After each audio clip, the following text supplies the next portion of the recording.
Salam Sang Raja. Bab 86. Bunga dan Tinja. Tentu saja, alasan mengapa Fei tertarik pada pemuda berambut pirang yang tampan itu bukan karena dia homoseksual. Faktanya, orientasi seksualnya sangat normal, dia tidak tertarik pada pria. Pemuda misterius itu memberi Fei perasaan aneh. Terkadang, pemuda itu merasa kuat seperti lautan yang kuat dan luas, sementara di waktu lain dia tiba-tiba merasa lemah dan rapuh seperti sumbu lilin kering yang akan padam. Itu sangat aneh. Kecuali memadamkan dan mengintimidasi Zola dan Luciano, dan mendapatkan status anak kesayangan dewa God's favorite child, dengan menggunakan mode paladinnya dalam konflik dengan gereja suci ini, memberi Fei kesan paling jelas adalah sekilas pria muda berambut pirang itu. Fei juga yakin bahwa ketika kereta melewatinya, pemuda misterius itu juga mengamatinya dengan cermat. Kerumunan di jalan perlahan-lahan bubar. Fei memegang tangan kecil Angela dan Emma dan mulai berjalan pulang. Dia mendengarkan dua gadis yang murni dan imut, mengobrol tentang apa yang baru saja terjadi dan hanya tersenyum. Cahaya keemasan matahari terbenam menyinari tubuh mereka dan menyeret keluar tiga bayangan sempurna berkontur dan hangat dari ketinggian yang berbeda. Alexander, mengapa mereka memanggilmu Tuan? Kapan kamu bergabung dengan gereja suci? Emma melompat dan bertanya dengan rasa ingin tahu seperti seekor burung gereja. Aku tidak tahu, mungkin mereka bingung dan mengira aku orang lain. Fei memberi Emma jawaban asal-asalan. Salah. Mustahil. Hah.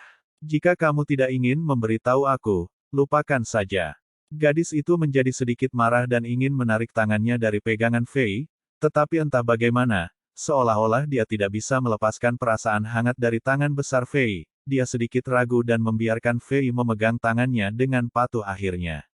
Dia mengerutkan bibirnya dengan marah dan menatap Fei. Fei balas tersenyum dan tidak mengatakan apa-apa lagi. Dia tidak bisa benar-benar menjelaskan dirinya sendiri, karena dua orang tersebut tidak melakukan kesalahan. Namun, apa yang dikatakan Zola mengingatkan Fei. Dia tidak berharap bahwa gereja suci akan tahu tentang pertempuran yang terjadi di Chambord dan secara akurat mengidentifikasi bahwa Necromancer digunakan dalam pertempuran di Jembatan Batu. Itu mengungkapkan banyak informasi. Pertama-tama, Fei dapat mengkonfirmasi bahwa kekuatan mode Necromancer tidak diizinkan oleh gereja suci di dunia nyata. Dia harus ekstra hati-hati ketika dia berencana untuk menggunakan mode Necromancer di masa depan. Setidaknya sebelum memiliki kekuatan yang dapat mengambil alih gereja suci, dia tidak bisa meninggalkan petunjuk apapun yang mungkin dilacak kembali kepadanya.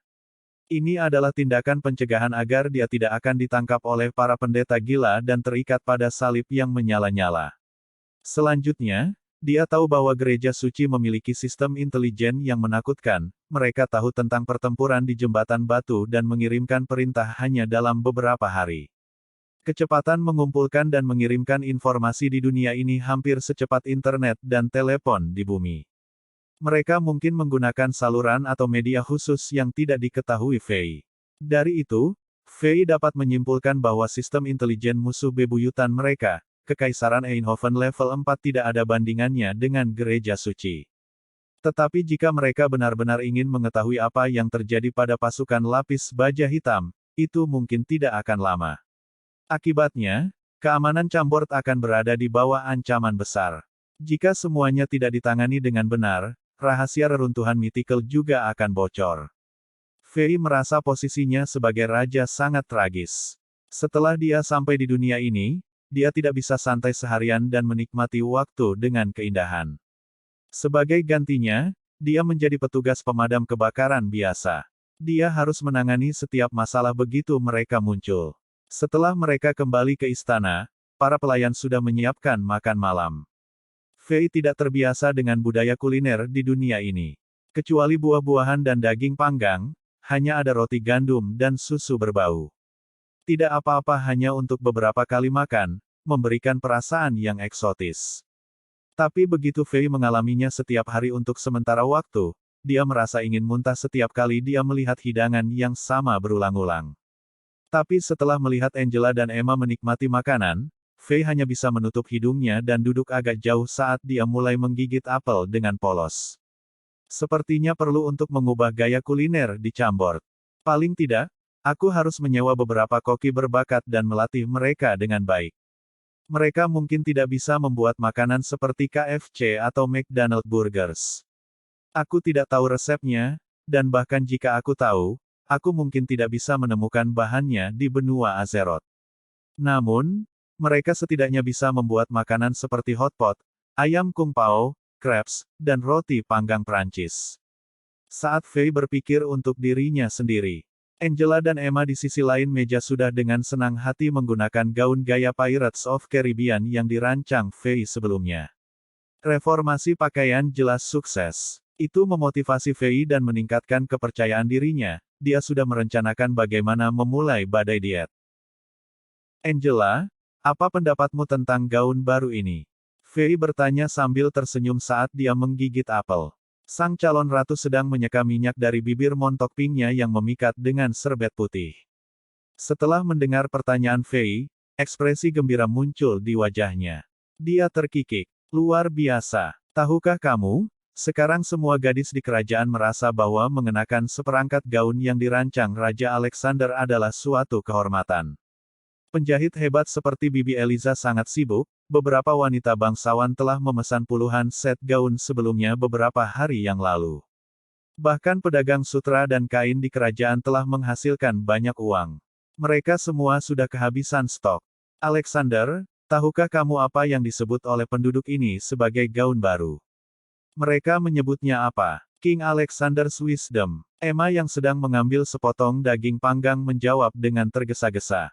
Orang-orang menamakan gaun ini sebagai King Alexander's Wisdom. Bahkan Viscountess Luz yang pernah ke Saint Petersburg, ibu kota Kekaisaran Zenith mengklaim bahwa para wanita bangsawan di ibu kota Kekaisaran tidak pernah mengenakan sesuatu yang begitu halus dan indah. Faye memerah, itu pemandangan langka untuk dilihat. Dia tidak berharap bahwa desain yang dia cukup menjiplak dari Pirates of Caribbean akan membuat gebrakan seperti itu. Haruskah aku menjiplak sisa seragam tempur para perompak perempuan? Pada saat ini, sebuah ide tiba-tiba terlintas di kepalanya, tetapi dia tidak bisa memahami dengan jelas hal itu. Faye menggelengkan kepalanya dan tiba-tiba mengedipkan mata pada Angela dengan ekspresi, "Kamu tahu apa yang aku bicarakan," di wajahnya. Oh ya, Angela, hehe, itu set pakaian terakhir yang aku desainkan. Apa itu populer juga? Petik 2. Wajah Angela langsung memerah. Tetapi gadis itu tidak lari seperti terakhir kali. Dia berpura-pura tenang dan duduk diam ketika dia berkata, "Potongan yang kamu sebutkan, Bob's Armor, bahkan lebih populer daripada gaun itu. Bibi Eliza telah memodifikasinya sedikit dan membuatnya dengan warna dan gaya yang berbeda. Itu telah diam-diam menyebar ke semua wanita di kerajaan." Ketika gadis-gadis itu berbicara, dia mencoba untuk tidak terlihat gelisah dan bertindak tenang dan terkumpul. Namun, tangannya telah memelintir tepi gaunnya menjadi bola kain compang camping di bawah meja makan. Jantungnya juga berdebar kencang dan berdetak kencang. Yang ia inginkan hanyalah memiliki sikap tenang dan sejuk dari seorang calon ratu seperti para wanita bangsawan di kerajaan itu. Pertunjukan ajaib Faye baru-baru ini tidak hanya memberi banyak orang istana seperti Brooke banyak tekanan, itu juga membuat ratu masa depan yang cerdas dan cantik merasa seperti ada celah tak terlihat yang membesar antara dia dan Faye. Dia diam-diam berusaha untuk membuat dirinya cukup layak untuk menjadi mitra Raja Alexander yang agung. Ketika Alexander masih menjadi seorang idiot, banyak orang merasa kasihan kepada Angela yang seperti bunga lotus yang tak tertandingi yang akan ditempatkan di tumpukan kotoran anjing. Tapi sekarang, peran mereka perlahan berubah. Raja Alexander sekarang tidak hanya menjadi normal. Dia juga menjadi lebih kuat pada tingkat yang tak terbayangkan. Dalam waktu kurang dari sebulan, ia telah melampaui mantan prajurit nomor 1 di Chambord, Frank Lampard, dan menjadi prajurit nomor 1 yang tak terbantahkan, mengamankan tahta dan menang atas kekaguman dan rasa hormat semua orang di Chambord. Bagaimana dengan Angela? Dia merasa seperti gadis yang masih sama, baik, murni, polos, sedikit lemah, dan sedikit canggung. Kecuali ketika berurusan dengan hal-hal sepele, gadis itu merasa seperti dia perlahan tidak bisa mengikuti kecepatan pria ini. Dia tidak bisa lagi merawat dan melindunginya seperti sebelumnya. Sama seperti payung yang bagus, kamu bisa melindungi di hari hujan, tetapi kamu tidak lagi membutuhkannya saat matahari terbit. Karena itu, Angela berusaha keras mengubah dirinya selama ini. Hari ini, ketika para imam pemula dari gereja suci menarik keluar dan menangkap penduduk yang tidak bersalah dari kerumunan dan menuduh mereka berkolusi dengan penyihir mayat hidup yang jahat, Angela takut dan gemetar ketika dia berdiri dan membantah Zola. Dia bahkan tidak tahu mengapa dia berdiri. Meskipun dia adalah calon Ratu Chambord, tapi dia tidak berbeda dengan warga sipil biasa di mata gereja suci yang besar. Dengan satu kata dari ular botak berkaki dua, dia bisa dikirim ke salib yang terbakar. Namun, ketika dia berpikir bahwa Alexander akan berdiri tanpa ragu-ragu untuk melindungi rakyatnya pada saat seperti itu, Angela entah bagaimana berdiri dan dengan jelas dan logis mengekspresikan pendapatnya ketika dia menekan rasa takut pada hatinya. Sayangnya, yang membuat Angela kecewa adalah bahwa usahanya tidak membantu keluar dari situasi itu.